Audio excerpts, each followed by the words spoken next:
All right, thank you all very much for joining us. We're going to begin. My name is Matt Mahoney. I'm the Director of Government Affairs with Sustainable Pittsburgh, and thank you all for joining us for this edition of the SCDN Policy Connection Activating Carbon Emissions Reduction through Energy Efficiency Strategies. Just so everyone is aware, this will be recorded. This webinar will be recorded, and all of the materials that are presented today will be shared afterwards. So please don't worry. We'll be sure to connect you with all the important resources and information that we're sharing today.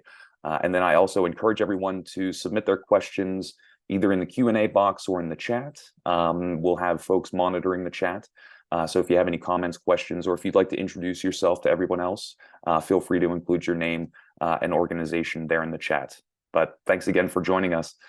Just to start off with who Sustainable Pittsburgh is, our mission and vision. We're committed to building the knowledge, perspective, and ability needed to create a better tomorrow for our region. We're optimistic, having worked with nearly 1,000 businesses, communities, organizations to take action using our customized frameworks, which we'll touch on just a little bit. We advance social equity, environmental stewardship, and prosperity through our strategic networks that we host. That builds on the collective expertise of the region and the diverse perspectives of our region to ensure communities can meet the challenges that they're facing today. And that's why we're all here today through the Sustainable Community Development Network to learn together so we can act together. And together is how we co-create a fundamentally equitable, resilient, and prosperous region in southwestern Pennsylvania and across the state. For today's agenda, we're going to start off with a quick overview of Sustainable Pittsburgh's programs, including our Sustainable Pennsylvania program from Leslie Rhodes, the Sustainability Coordinator for the Pennsylvania Municipal League. And also, we're excited to announce to get into the launch of a sprint, which I'll let Kelly talk more about that in a second. Next, after we hear from Kelly, we'll hear about some of the energy efficiency and carbon reduction strategies.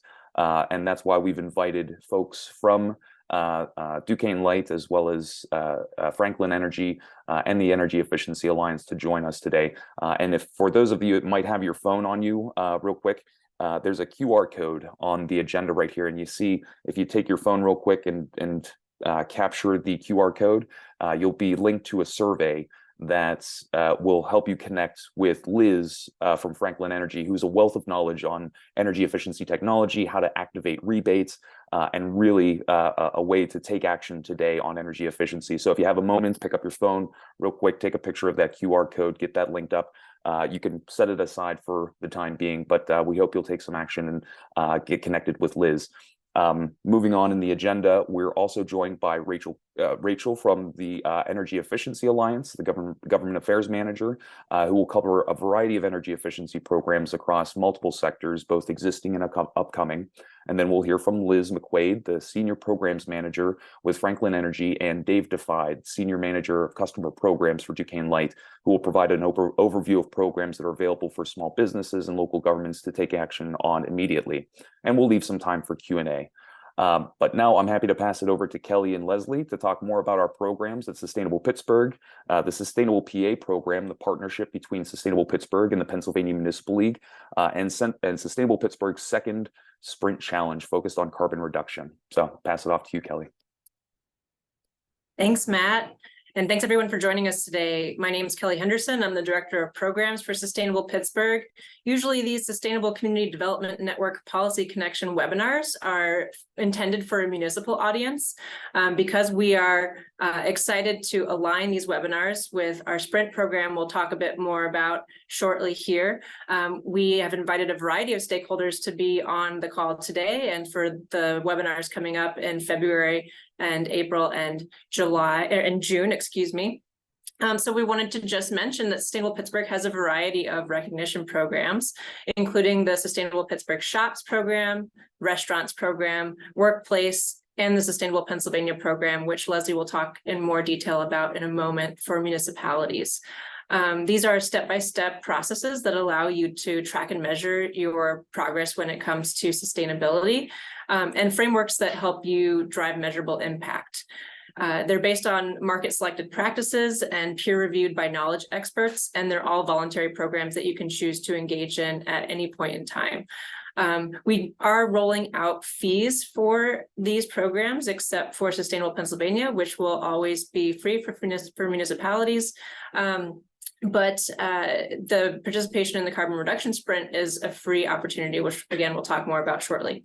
When you do get designated as a Sustainable Pittsburgh shop, restaurant, workplace, or Sustainable Pennsylvania municipality, you get listed in an online directory, you get access to a digital badge or a window cling if that's relevant to you, and you get designated at different levels, whether that's bronze, silver, gold, or platinum, depending on how many points you've earned by completing actions in an online platform.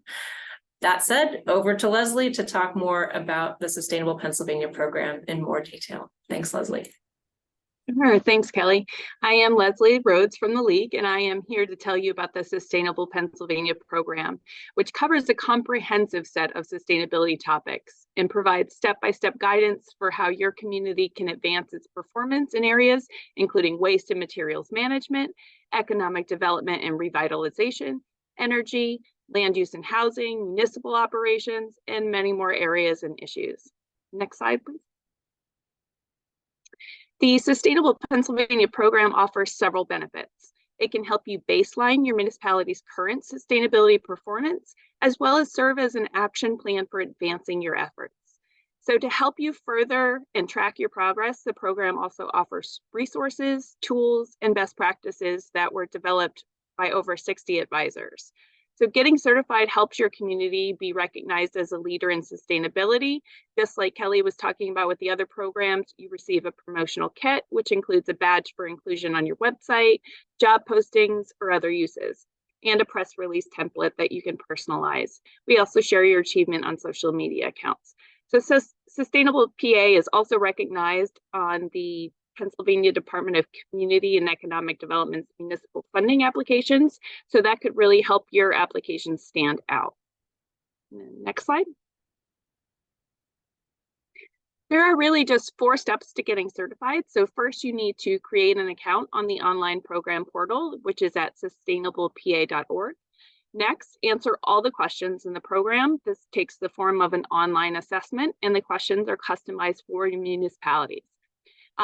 We suggest you work with a team of colleagues to complete this, and that's a great way to help you organize a sustainability team at the municipality, which is one of the actions required for the silver designation. Third, after you complete your assessment and submit it, our staff will provide feedback on your responses and then give you a chance to address them before submitting your final answers. And then last, you will earn bronze, silver, gold, or platinum certification based on 2 criteria. First, the total percentage of the possible points that you've earned, and second, whether you completed actions that are required for each level, kind of like I mentioned, the sustainability team for silver, and commitment to the Sustainable PA program for bronze, for example. So, and then there are no deadline to participate, but certifications will need to be renewed every 3 years. Other than that, we will talk more about that in the future webinars and slides. And for now, I will hand it back over to Kelly to provide more details about the sprint launch. Thanks. All right, we launched our carbon reduction sprint yesterday. It's a free 6-month online competition. So all different users that are on this call are very welcome to participate as a shop, restaurant, workplace, or municipality. All you have to do to join is scan the QR code that's on the screen if you don't already have an account with us at Sustainable Pittsburgh or with the Sustainable Pennsylvania website. Wait for a confirmation email and then click on begin or continue or sprint ahead on your dashboard. And you'll see all the actions from the normal full designation programs get filtered down when you hit that sprint ahead button into just the actions that are part of the fun and friendly competition that is the carbon reduction sprint.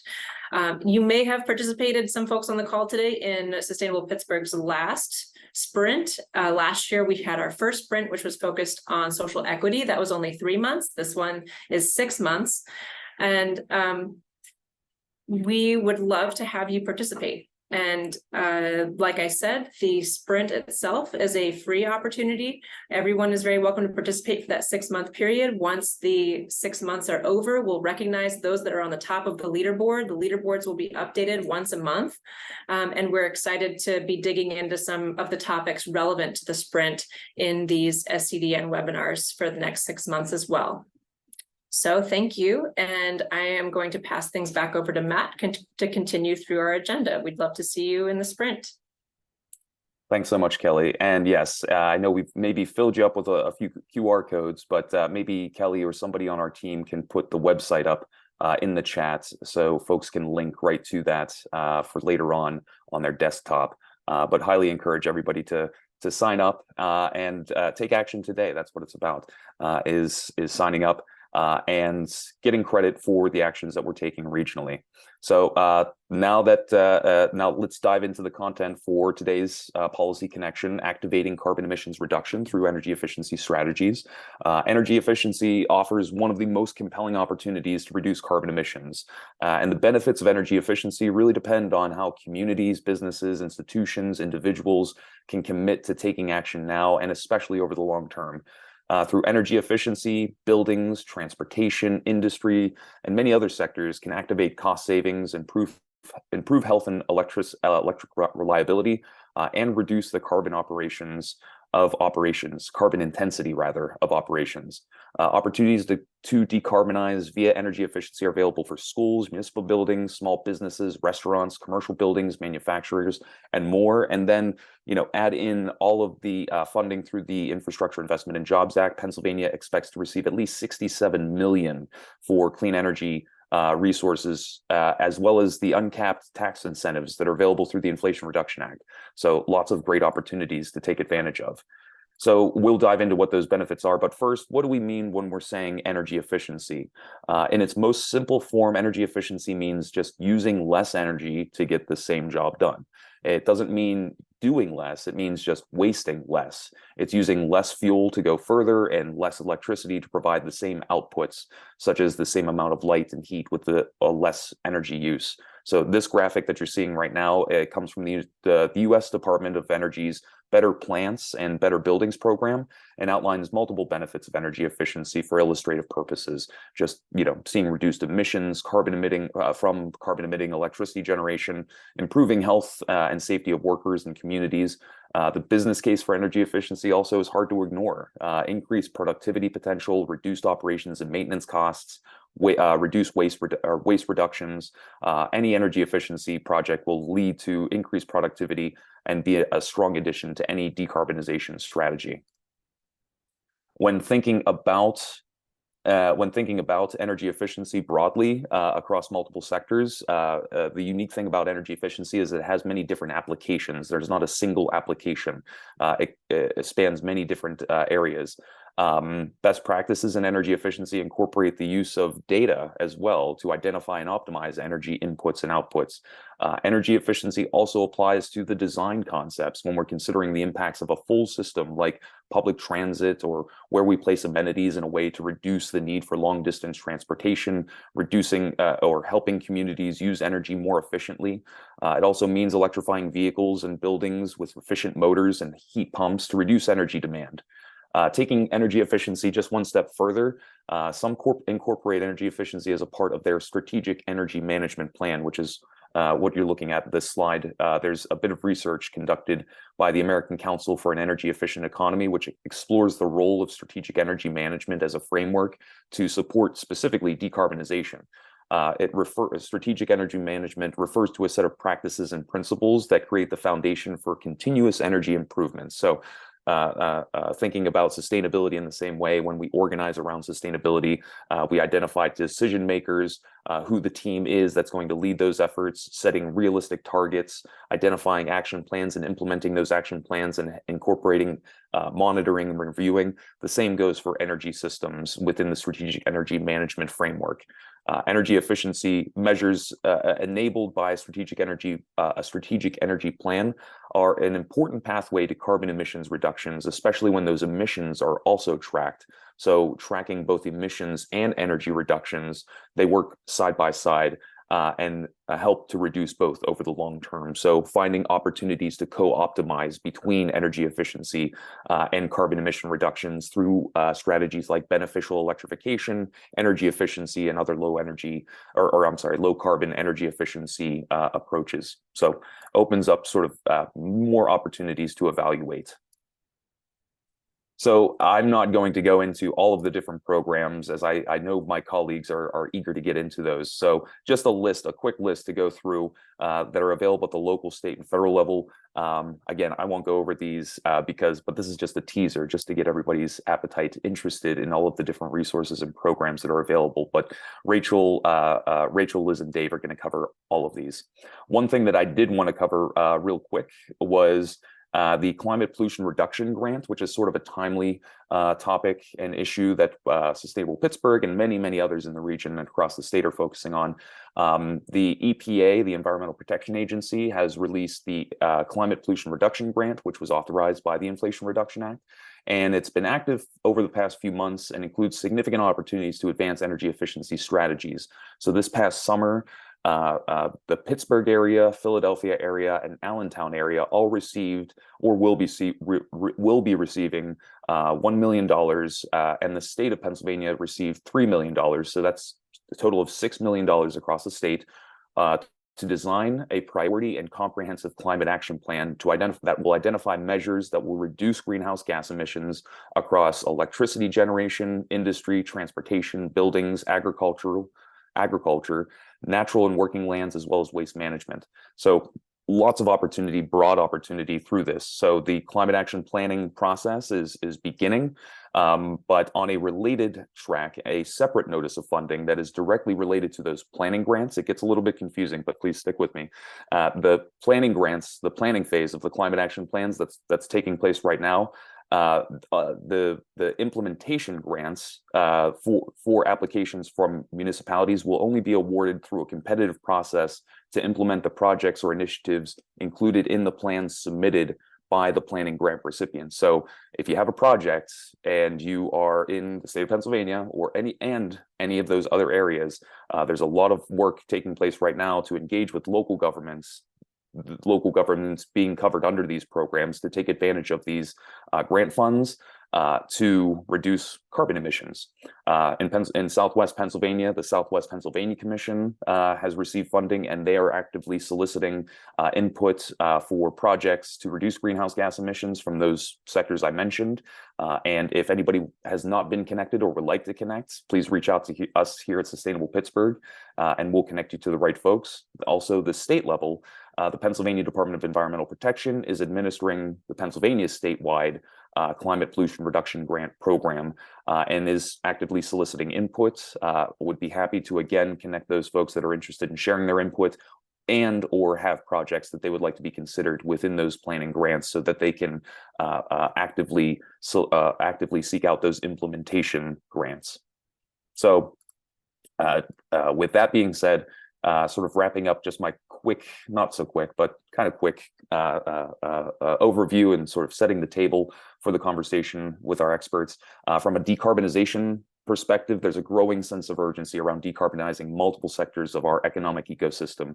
And it's equally imperative to develop the necessary strategies, policies, technologies to reduce carbon emissions alongside energy consumption. Energy efficiency-based decarbonization strategies can start with conducting an energy audit and optimizing equipment and systems to conserve energy and reduce costs. And fortunately, energy efficiency has been the backbone of programs offered by utilities, governments, states, and federal agencies for end users for decades. And now that's why we're joined by the experts today to talk through these various programs. So now I'm happy to pass it off to Rachel from the Energy Efficiency Alliance. Rachel is the government affairs manager, as well as for the Energy Efficiency Alliance, as well as the associated trade associations in PA and New Jersey. She works to create a policy environment more favorable for energy efficiency market expansion and equitable development. She's been with Energy Efficiency Alliance since August of 2022 and has been working on these issues for some time now. So thank you so much for joining us, Rachel, and looking forward to hearing about all of the different resources that you're going to share with us today. Yeah, thank you so much, Matt, and thank you for that great overview of energy efficiency and its benefits. Um, so I am going to talk today about some opportunities for energy efficiency funding for businesses and local governments. And just wanted to clarify, since Matt did a great job of talking about how energy efficiency is cross-sector, can span anything that you're using energy for, that this presentation will be specifically focused on the building sector and opportunities there. So before I get started, just a little bit about our organization. Next slide, please. So as Matt mentioned, I'm with the Energy Efficiency Alliance. We are a 501c3 nonprofit that works to increase energy efficiency awareness and encourage energy efficiency action in Pennsylvania and New Jersey. You also may have heard of us as KEA. The Keystone Energy Efficiency Alliance is our affiliated trade association of energy efficiency businesses in Pennsylvania. We also have an affiliated trade association in New Jersey, and those organizations advocate for an advanced energy efficiency policy in both states. Next slide, please.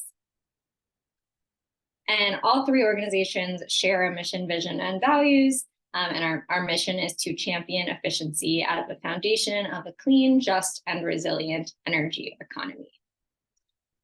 So as I mentioned, I'm going to talk about opportunities for funding and incentives for building energy efficiency projects. But first, next slide, please.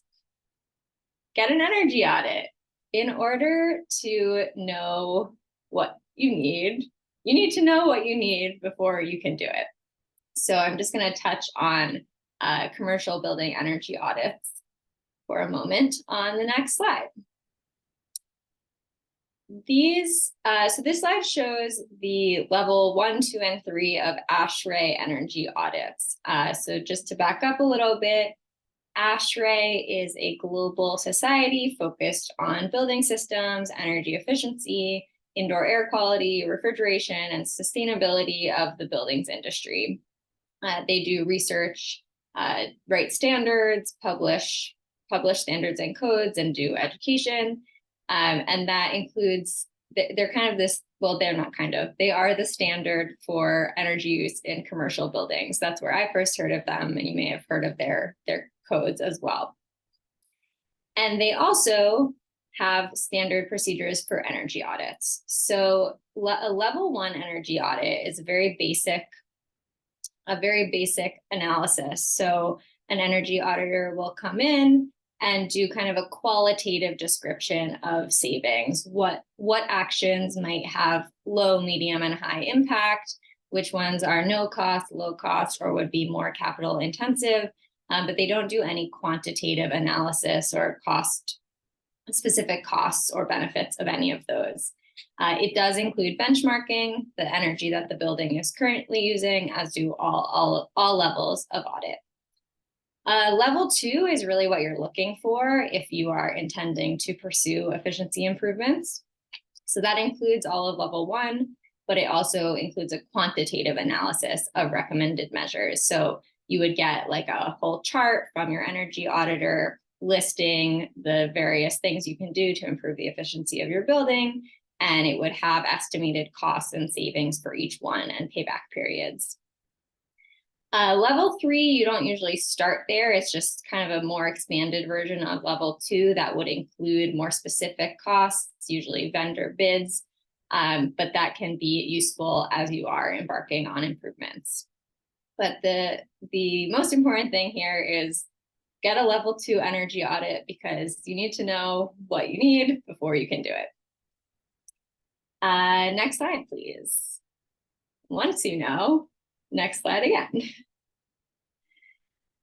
Here's where most of my presentation is going to be about finding help paying for it once you know what you need. So Matt put up a great list of available programs in his presentation. Got another one here. Neither of them are comprehensive. As Matt mentioned, there are really a lot of programs designed to help people make efficiency improvements. So all of these listed are current programs that are available in Pennsylvania the end of my presentation, I'm going to have the same list, but with links, a little more resources that will hopefully be helpful to you. And the items that are in yellow are the ones that I am going to talk about today. Also, these are just the currently available programs. As Matt said, more money is coming in through the Inflation Reduction Act and the Infrastructure Investment and Jobs Act. For example, the Energy Efficiency Conservation Block Grants and the Energy Efficiency Revolving Loan Fund. Some of that money is going directly to local governments. Much of it will be administered by the Pennsylvania Department of Environmental Protection. So really a lot going on. And we're just here to give you a taste and hopefully, hopefully help guide you into finding some help making your improvements. So next slide, thanks. The first thing I want to talk about is the 179D energy efficient commercial buildings tax deduction. So this tax deduction was amended and expanded in the Inflation Reduction Act, and it's available now. It started January 1st of this year, the new version, and it's in the law going through 2032. And this tax deduction has two levels. So the base level allows a deduction of up to 50 cents per square foot of your building. It's all based on your square footage if buildings outperform the relevant ASHRAE standard by 25%. And that credit can go up to $1 per square foot if you're doing even better than that 25% requirement. But what's really interesting and great about this credit is that the IRS is offering a 5 times multiplier per the statute if your project meets the prevailing wage and apprenticeship requirements for this. So actually the credit ranges from $2.50 per square foot up to $5 per square foot for the highest performing buildings. So that's really huge. If you have a say 20,000 square foot building, you could be eligible for up to $100,000 in tax deduction. And another really important thing that was modified in the IRA is that if the property is owned by a tax exempt entity, so if you are a local government or a nonprofit, the person who designs your project is now eligible for the credit. So you are still able to use it in that way. Again, I'm not an accountant. This is absolutely not tax advice, but I think it is really exciting that the credit can be used by both entities with tax liability and potentially not as well. Next slide, please. So there are a lot. I'm going to get into Pennsylvania specific programs now. And as Matt and I have mentioned, there are quite a few. So I'm just going to address a few major financing tools that can be used by commercial entities, local governments, nonprofits, and some are not applicable to all. So I'll try to be clear about who each one applies to. So first, CPACE. Next slide, please. CPACE stands for Commercial Property Assessed Clean Energy, and it's a financing mechanism that unlocks private capital and supports sustainable development, and it is repaid through a special assessment on a property tax bill. It provides long-term funding for energy efficiency, renewable energy, and water conservation projects, and can be used for both new projects and in some cases retroactively. And a requirement of CPACE is that the project has to create measurable savings that result in energy or water savings for commercial buildings.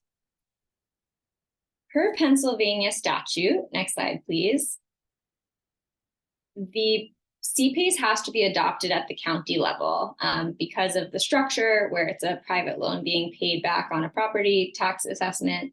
That's the requirement. It has to be enacted in each county. And this is a map of which counties have CPACE. The bright green is counties that have both the initial program and the expanded program that passed the legislature last summer, 2022. So you can see in Southwest Pennsylvania, Allegheny, Westmoreland, Washington, and Somerset have the expansion program already. A lot of the surrounding counties do not, but often it is helpful if there are projects that want to proceed, it is helpful to reach out to county government and get the program enacted. It is not a large lift on counties, a little bit of an administrative burden. And I won't get too much into that, but just know that in order to use CPACE, it has to be enacted in your county. And one other thing is that government-owned buildings are not eligible for CPACE. Next slide, please. Just a little more detail, what can CPACE support? It can support, these are low-interest loans through private financing that can support 100% of both direct and indirect costs for the energy efficiency improvement. So not the entire building project if you were doing other things or doing a new building, but all of the costs for efficiency. So that's things like HVAC equipment, efficient doors and windows, building control systems, and quite a few others. Also, the expansion that passed last year includes resilience and indoor air quality measures, and it also expands the program so that multifamily buildings are now eligible, whereas previously they were not considered commercial in this sense, but now they are eligible for CPACE. Next slide, please. Okay, moving on to the next item, the Green Energy Loan Fund. Unlike CPACE, this is a public financing program. It's run by DEP, and it finances a range of energy conservation and efficiency improvements, anywhere from a single measure to a whole gut rehab or new construction. Again, there are savings requirements in order to qualify for these loans, and it can additionally fund on-site renewable energy and combined heat and power systems when that's incorporated with an efficiency project. Looking down the list here, this can provide financing basically for any non-single family building. So commercial, nonprofit, local government, multifamily, and industrial all qualify. Next slide, please. They're low interest loans, generally between $100,000 and $2.5 million. So for larger projects, and the terms are consistent with the lifetime of improvements. So a lot of times, an energy efficiency improvement will last longer than a typical loan term, but in this and also with CPACE, terms tend to be consistent with the lifetime of improvements. Next slide, please.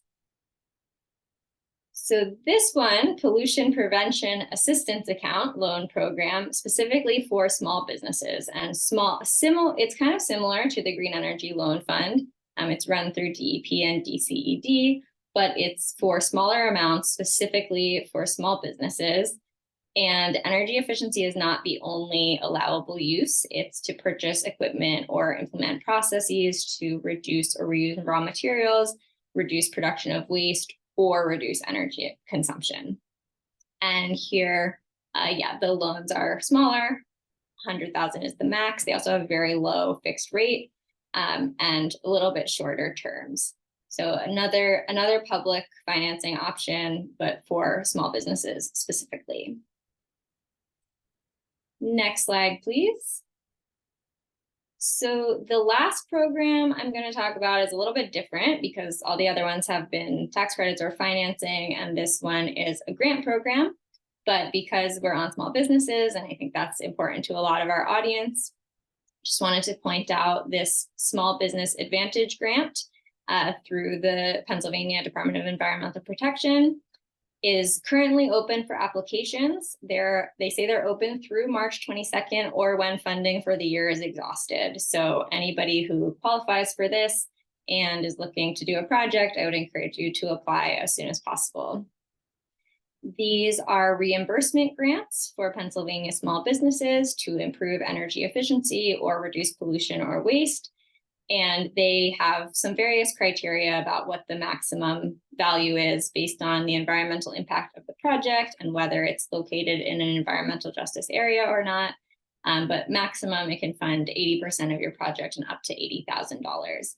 So again, these are a lot smaller, but these are grants, no paying them back. And they can be really helpful for small businesses making energy efficiency improvements. Next slide, please. So with that, those are the programs that I have time to cover today, but I know we're sending out the materials, and these are resources about all of the programs I've covered and the ones that were on my earlier slide. And I really encourage everyone to explore. There are lots of options and to explore everything that is applicable to you so that you can make the most of your energy efficiency improvements. Thank you. Thank you so much, Rachel. And this is a great bit of resources and a lot of information covered in a short amount of time. So commend you for going through all of that, and lots of opportunities here. So I encourage anyone who has any questions on these programs, please do reach out to Rachel, as she's been working on these issues for quite some time now, and as I learned some more than I used to. So always helpful. So thank you so much. Now let's move on in our agenda. Happy to introduce two speakers, Liz McQuaid, who currently provides leadership and management to several energy efficiency programs as the Senior Programs Manager at Franklin Energy, managing Duquesne Light's non-residential portfolio, where she leads a team of energy professionals delivering energy efficiency programs for utility clients.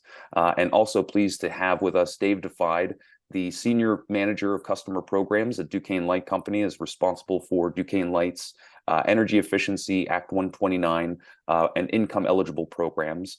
These programs help customers conserve energy while lowering electricity costs. And Dave, I think you have the tenure for the longest working in this space for over 20 years. So if there's anybody that has any questions about any energy efficiency issues, we have the experts here for you today. So I'll pass it on to both of you, and thanks for joining us. So great, Matt. Thanks for not making me feel old or anything like that. No, I just want to just kick it off and thank everybody that's participating in the webinar today. As Matt indicated, Duquesne Light has energy efficiency programs that are available to all customers. I know we're looking at just the subset of customers today, but keep us in mind as customers that are folks that are on the phone today are also residential customers, as well as business customers. So we do have programs that are available for all customers, and just keep us in mind when you look for rebates on that. And I guess we'll see the presentation come up, Matt. We lost it, looks like. Apologies for that. Just give me one second. Okay. Sure. See, now without the presentation, we can use our fidgets and things like that and go from there. So I'm going to turn it over now to Liz, and Liz will be able to take it up with what we're going to talk about. So Liz, I'm going to turn it over to you now. Thanks, Dave. Just get our presentation. Wonderful. So thank you all for attending the webinar. Really appreciate it. I'm here to discuss the Duquesne Light Act 129 rebates and programs available to business customers. So if we want to go to the next slide, Matt. So Franklin Energy actually acts as the implementer for all the business programs, rebate programs on behalf of Duquesne Light. I know Matt said this program is going to be this presentation will be dispersed afterwards. Here's our contact information and also my contact information. We have a local team of engineers and energy advisors that are happy to help you, assist you with processing and getting your rebate application submitted. Next slide. So Act 129, if you're not familiar with it, was signed into law in 2008 by Governor Randall. Basically, all regulated utility companies have to reduce a certain amount of usage off the grid, or they're subject to fines. So that is why these programs came about. These are all ratepayer funded programs. So if you look at your utility bill, whether it is a business account or a residential account, you'll see something called a PAEEA surcharge. And that money goes to funding these rebate programs. So you're paying into these programs. So if you're going to implement energy efficiency projects, get some of that money back, and even more so, and offset those costs of those projects you're implementing. We're currently in phase 4, excuse me, of Act 129, and that runs from June 1st, 2021 through May 31st of 2026, or until budgets are depleted. So right now, we have shut down certain programs within the portfolio, but there's plenty of funding left for rebates. And we'll talk about what's available in the upcoming slides. Applications must be submitted within 180 days of project completion. This is unique to Pennsylvania in that they have this little 6-month look back period. If you've completed a project in the past 6 months, or if it's a part of a larger scale project, please reach out to us, because it's potentially is still eligible for rebates. We can talk you through the process and help you get the ball rolling on those projects. There is no pre-approval for Duquesne Light. It's a first come, first served basis. But if you have a large scale project such as solar or CHP, it's really great to put those kind of large scale projects on our radar, so we can kind of earmark those funds and know it's coming down the pike and understand when your completion timeline is. So really good to put those on our radar sooner than later. Okay. And Liz, if I can just interrupt there, that's important, because we have, as Liz is going to go through, we have the expertise, the technical expertise to help you through, some decisions you might want to do, and having it on our radar and bringing us in earlier rather than later really allows us to be able to make sure that what you're buying or purchasing for that project does actually fit within the rebates that Liz is going to talk about a little bit later in the presentation. So it's never really too early to bring us in, but there have been instances in the last 15 years of Act 129 where customers have lost out of rebates because the lighting they purchased doesn't qualify and they didn't come to us before. So it's just important to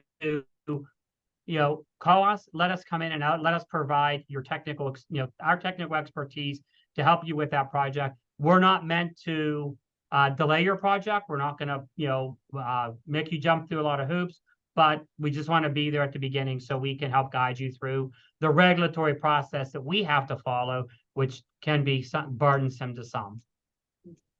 Thanks, Dave. Next slide, Matt. So there's currently the Business Solutions Program is available to all customers, small, large, and large industrial. That is our traditional custom and prescriptive program, where you would complete after your project's completed, you submit your application package and you receive the check after the project has completed. Then we have the instant discount program. That is currently only open to large commercial and large industrial business customers only.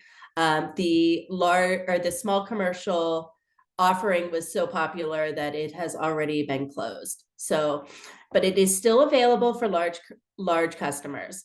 That is where, if you use one of the participating distributors and purchase from them directly, you get the discount right at the time of purchase. So we can talk through these a little more in detail in the upcoming slides. Next one, Matt. So the Business Solutions Program is really kind of the core programs within the portfolio. It's the prescriptive and custom rebates. So prescriptive is kind of a fixed rebate on a certain piece of eligible technology for retrofits. Custom is any measure that's not prescriptive. So that's when we get into kind of controls, solar arrays, CHPs, certain types of VFDs.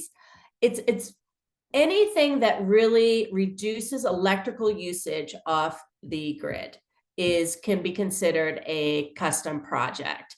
The custom projects do have to pass a total cost effectiveness test. For instance, smart elevators. Downtown, they're putting in a lot of those smart elevators banks. They're very costly, and the savings are fairly minimal in comparison. Those tend not to pass the TRC test, the cost effectiveness test. However, we've had some success with projects like that, wrapping it into maybe a lighting project that's ongoing, or maybe a lower cost project. So never say never. Please reach out to us, and we're happy to kind of walk you through what would qualify and what doesn't. Oh, sorry. Yeah, thank you. Thank you for the translation. So rebates for the Business Solutions Program are issued as a one-time payment via check to the customer on file for that account. The check can be assigned to a third party. So please keep that in mind if you're working with a contractor or a vendor that may take that as a part of their service. I've linked the rebate catalog here. But to get started, really, you want to reach out to us directly. What we'll do is, discuss your project, what kind of documentation we need to get started. Typically for these projects, we'll need a scope of work, invoices, equipment cut sheets. Those are really the basics to get started. Now, as we get into some more custom applications, sometimes there's going to be some pre-metering required, and that's why it's important to kind of get a hold of us, well in advance, in case that's a requirement on these kind of projects. We can arrange to have some metering done ahead of time, and that will just expedite the whole rebate process. So some of I know everyone's kind of familiar with lighting rebates, and that's what they think of traditionally when you think of these kind of programs, but it's much more expansive than that. Any sort of new construction projects or major renovations are eligible. We would look at the comm check and the electrical drawings, mechanical drawings, and use those to develop the savings, everything above building code, and incentivize you on those savings. Any refrigeration equipment, commercial kitchen equipment, as long as it's Energy Star certified. Compressed air systems, even like leak repair. If you're doing any sort of leak repair, that's also an eligible technology. Building automation systems, and new to the program this phase are incentives on solar arrays. So we can incentivize those for anything you are offsetting, usage you're offsetting within the facility itself. Nothing that you're going to be selling back to the grid, but it's then those solar projects are incentivized at 5 cents a kilowatt hour, capped at $500,000. So that's new this phase, and we've processed a few so far, and it seems to be picking up steam in the region. Again, for this program, we need to have applications, some sort of documentation within 180 days of that project completion. The project completion date's subjective to different customers. Some look at it as the final walkthrough date. Some look at it as the date the last light bulb is screwed in. It's really what the customer deems is a completed project date.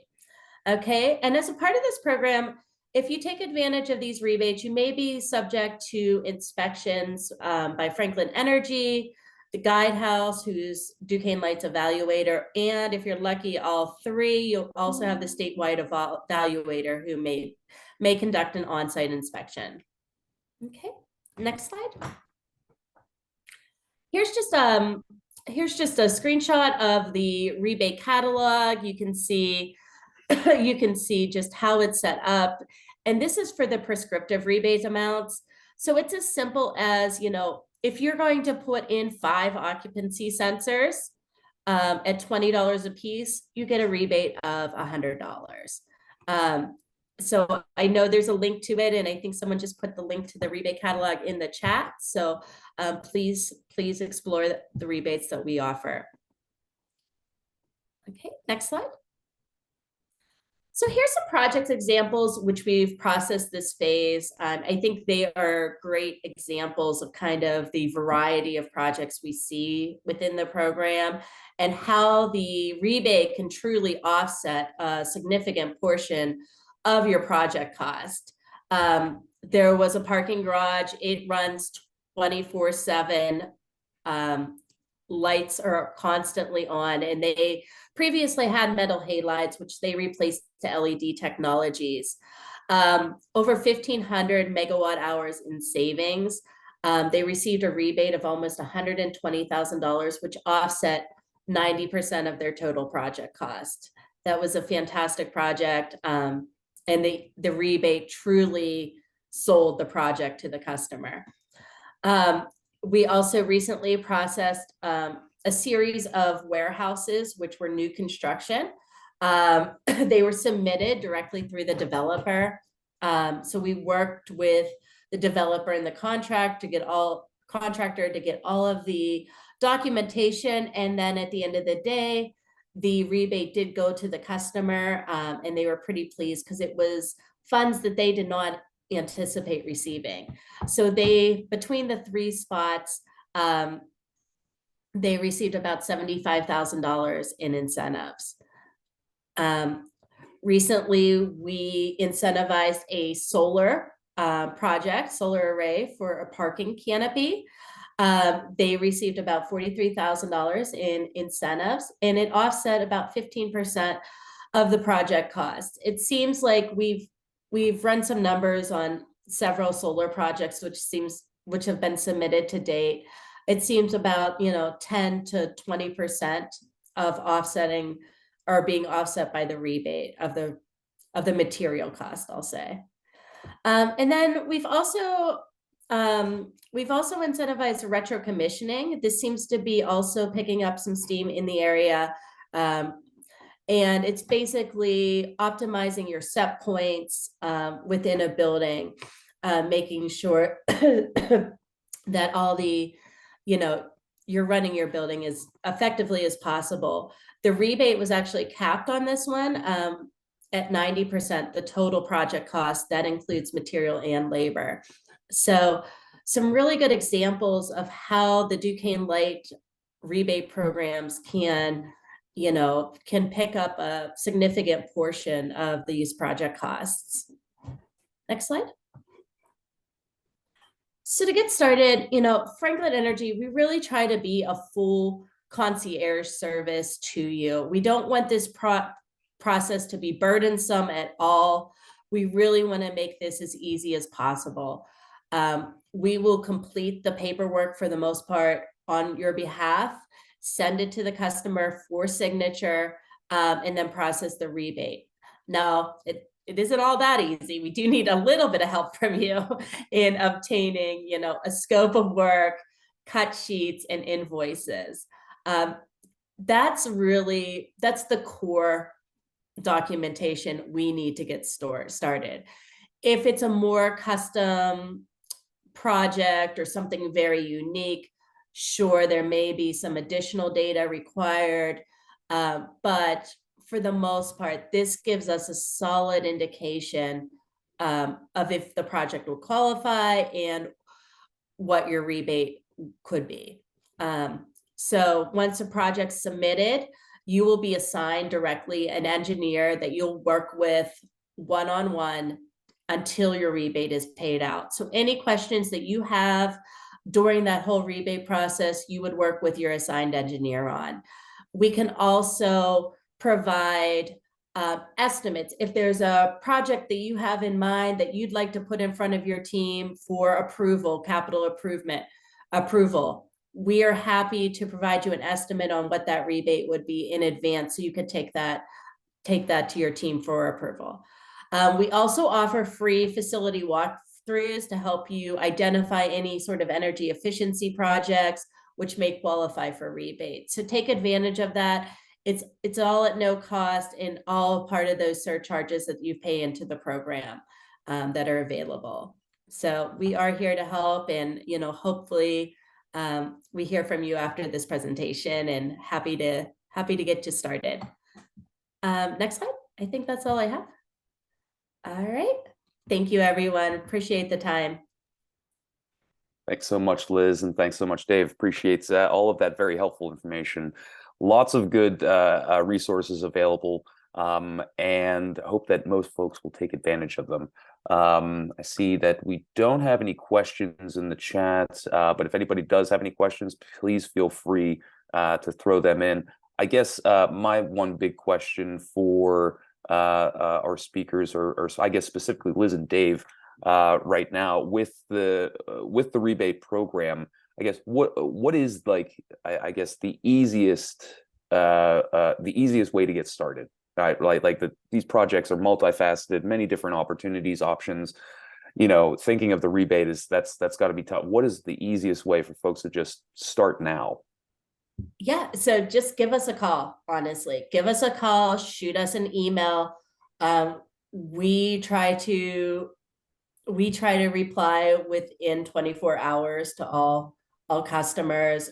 So, talk us through what kind of projects you've recently completed or are thinking about, and then we would provide you a list of what we need to get started. That's typically how the ball gets rolling.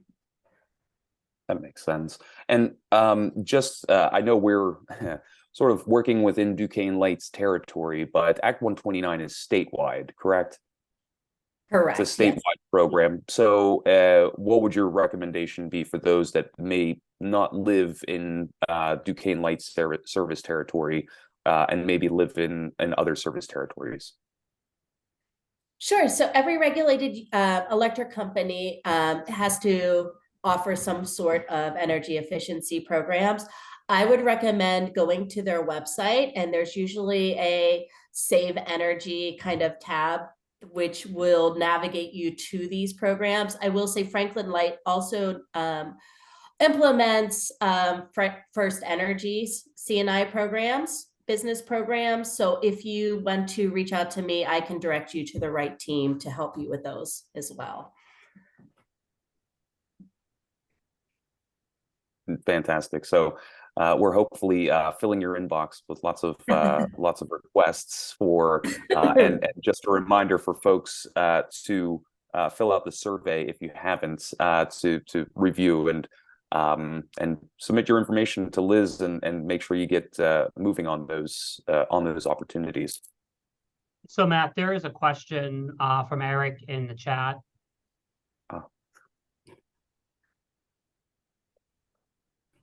And can somebody on Sustainable Pittsburgh's team maybe see that? I cannot see that. So okay, so Eric said it was basically answered. Eric, I don't know where you're located, but Duquesne Light. So Liz, there's a lot of times customers have their own contractor or their own partners that do implement the work. Those folks can reach out to Liz as well and process the rebate. Unfortunately, for Duquesne Light, the only processing agent for Duquesne Light is Franklin Energy. So all rebates have to go through them because that's the way the contractual obligations are when we filed our plan. But as Liz said, every utility has their own program and their own conservation service provider, such as Franklin Energy, to provide that resource. Great, thanks for that, Dave. And so it does sound like reaching out to Liz is a good first step. And if Liz isn't the right person, then Liz knows who the right person is. That's true. So yes, send them my way. So, well, that's fantastic. Well, thank you all. Thank you both so much. Appreciate it. Unless there's any other questions, I don't see any other questions.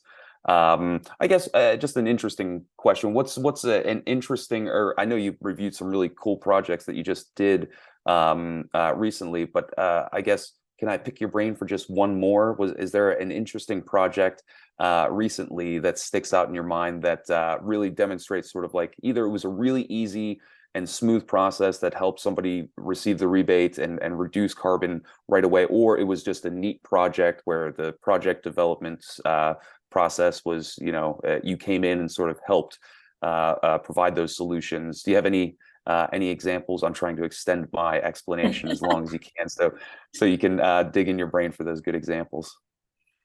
I will say right now, we're really seeing an uptick in the interest in solar, right? And I think the rebate is kind of the icing on the cake. There's a lot of grants out there now for solar. I will say the Act 129 rebates are stackable on any other sort of financing that you may get from another, from a grant or another party. So I think that has really sparked interest in the region, and we've seen a huge influx of solar projects being kind of submitted for value or for our review, because they're able to, vendors are able to sell these projects more easily, knowing that the rebate's going to offset maybe a minimum 10% of the total cost, in addition to some of the other funding they're getting from some grants. So that's kind of where I see this heading. The bulk of rebates, we're still seeing a lot of lighting. There seems to be a lot of incandescent lighting out there still, but that's going by the wayside, and a lot more of these custom kind of applications are taking its place. So very interesting. And I'll just add on to that. So because of the way the programs are designed, we're really interested in hearing from what our customers have. So while we can't know everything that's going on out there in our service territory, but if customers have a project or they're thinking of something, even outside of the box, we can take a look at that and see how it fits in. So we don't want to say that everything has to fit into a nice little package, because as Liz shaking her head, she knows that we've thought outside of the box and to help support our customers' needs. And we look at this as a partnership between us and our customers and how we can help them achieve their goals and objectives, which is, possibly lowering their consumption, lowering their bill, or keeping their bill flat, but getting new equipment and upgraded to their facility. So we're looking at how that experience works all the way around. That's great to hear. That's fantastic. That's such a welcome. A welcome resource to hear, especially for small businesses, smaller entities that may not have the capacity to access that type of technical support. So it's fantastic to hear that those resources are available for Pennsylvanians, and that hopefully more of us will be starting to take advantage of them. So thank you again. I appreciate everything, all of our speakers today. I should have had the Q&A slide up for the Q&A discussion, but here we are. We just had a fantastic back and forth there.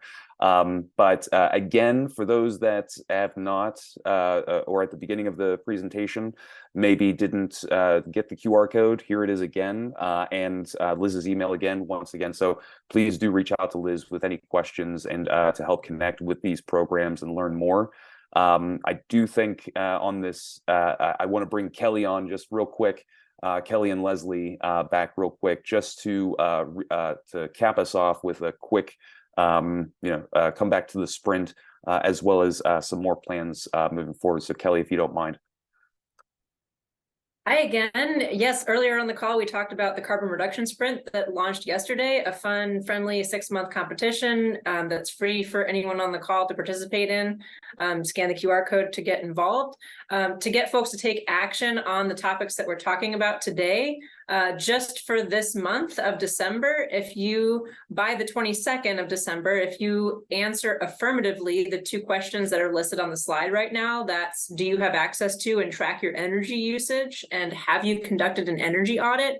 You'll get 5 extra bonus points per question for answering yes in the sprint. And that's not even to mention that there are many, many other actions that go beyond these questions, these actions that touch on some of the different topics that came up in the webinar today. You can get points, not bonus points, but you can get points in the sprint for upgrading to LED lights, installing motion sensors, or already having those installed in your facilities. So each month of the sprint will have a different mini challenge that will give you a chance to get bonus points. For this month, you can find these specific actions after you log in by going to whichever section of your specific designation is related to energy, and then navigating to each of the questions that are talking about energy use and energy audits. Over to Leslie to talk about upcoming webinars. All right, thanks. Yeah, if you're interested in the municipal certification program, we invite you to join us for a groundbreaking 6-month webinar series that will help you get a jump start. And we are really going to be alternating between these SCDN webinars, which are applicable to a variety of organizations, and webinars that will be hosted by the League specifically for a municipal audience. So we also will be aiming to align with the carbon reduction sprint that just launched.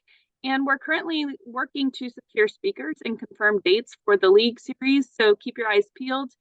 We are seeking dynamic insights and practical tips that municipalities can apply towards these carbon reduction goals.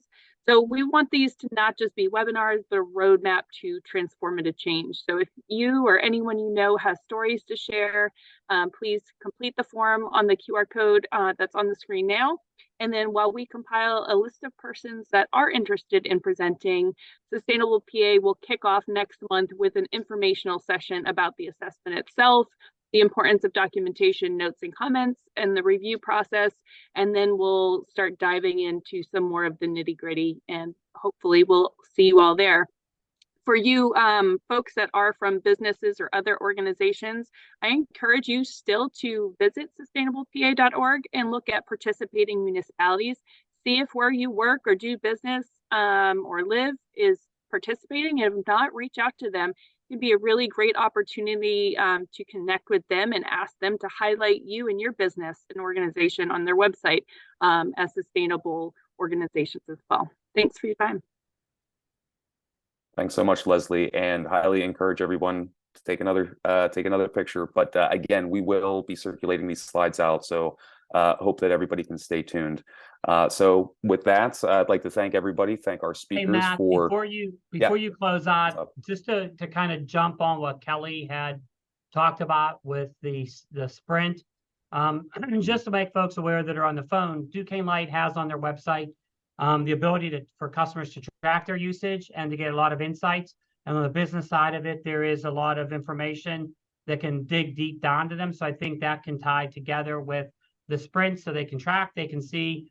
So I know we were talking about energy efficiency, but there are tools on DuquesneLight.com for all of our commercial customers to have insights into what their usage is based on weather information and how they're using it, and then tips to help them. So I think that ties together nicely with the sprint. So just wanted to get that plugged in. Absolutely. Is there any way you could share that link out so we can get that resource? Either we can send that in a follow-up email for everybody that registered. But that's a fantastic resource that we'll certainly loop in. Thank you. I will have that pulled and sent to you, Matt, and you can distribute it out, because customers have to create a login to log into it. But once they get logged in, we can tell them exactly where to find the information that they're looking for to help guide them through the process. Perfect. That's great. Thanks for mentioning that. Yeah, that's certainly a resource we want to loop in, and I'm sure Kelly's interested in putting that into the bit of resources that we have. So thanks again to our speakers for providing a wealth of information. Thank you to all of our attendees for listening, and I hope everybody has at least taken the time to take one action today on energy efficiency. And if you haven't, please do take a close look at our carbon reduction sprint and find out ways over the next 6 months how you can take action. So with that, thank you all for attending, and we look forward to seeing you at the next SCDN webinar, Policy Connection, in a few months. Thank you so much.